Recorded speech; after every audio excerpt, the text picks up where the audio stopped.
Hi, I'm Pat Lewis. Hi, I'm Charlotte Roberts. Hi, I'm Anita Manning. Hi, I'm Virginia Hancock. And we're the Yo-Yo Club of Paducah. Okay, I'm going to show you how to make a quilter's knot. You take the end of your thread and your needle and point them at each other. Lay that end of the thread on top of the needle and hold it with your fingers, and you take one. I let the thread slip. But hold on tightly and take 1, 2, 3 wraps of the needle. Slide your fingers up and hold the thread and pull it down your thread like so. And there is your quilting knot. And if you pull it a little more tightly, it will go through the fabric better. Then you clip your thread to 1/4 inch, and there you're ready to start quilting. And when you put it down, you put your thread down, a needle down, not where you're going to start, back about 1/4 inch or more. Come up where your first stitch is going to be, like that. And when you get your knot there, you take your fingers and pull, and it came all the way through. So I will do it again, and come up where I'm going to start quilting, and you pull it through,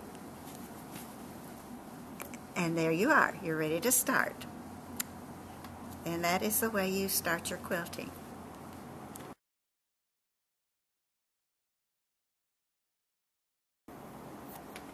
Hi, I'm Virginia Hancock, and I'm one of the yo-yos, and I'm going to show you how to tie off at the end of a thread. And I am coming up to where I want to end off, and you put your needle down right at where you're stitching, and you come up in the seam. This is one way to tie off. There are other ways. And you come up directly in the seam, and you take a tiny back stitch, and you come back up in the seam, and the thread is buried in the seam, and then you take another back stitch, and that makes sure that it holds, and then you clip your thread, and that is one way to tie off. Some people just run their thread a long distance through the fabric and tie off and cut it. Other people run their thread along the seam, along the quilting line, and then they quilt over that thread, and that holds it.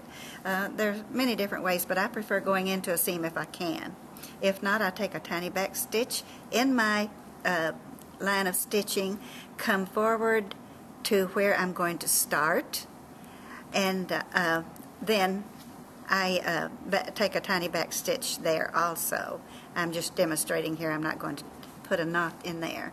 And take a tiny back stitch and start your quilting.